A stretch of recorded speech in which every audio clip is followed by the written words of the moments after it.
চাইবো একজন সত্তার কাছে। আওয়াজ করে বলুন তিনি কে?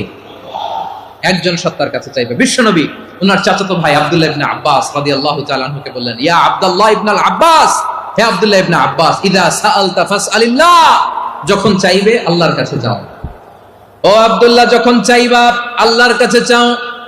ওয়া ইদা ইসতাআনতা ফাসতাইন বিল্লাহ, যখন সাহায্য চাইবা আল্লাহর কাছে ফরিয়াদ করো। জেনে রেখো ও আব্দুল্লাহ, ওয়া'লাম আন্নাল উম্মাতা লাউ ইজতামাআত আলা আন ইয়ানফাউকা বিশাইইন লাম ইয়ানফাউকা ইল্লা বিশাইইন ক্বাদ কাতাবাহু আল্লাহু লাক।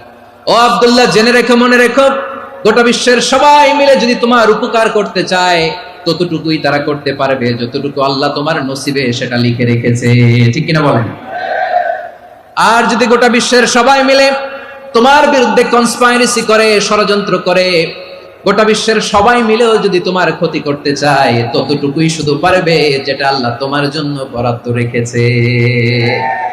যতটুকু আল্লাহ তাআলা তোমার জন্য বরাদ্দ রেখেছে অতটুকুই ক্ষতি করতে পারবে, আর এক চুল বেশিও করতে পারবে না, কমও করতে পারবে না। চিল্লায় বলেন ঠিক কিনা?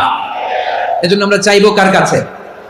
সবাই বলেন নাই, আওয়াজ করে বলেন কার কাছে?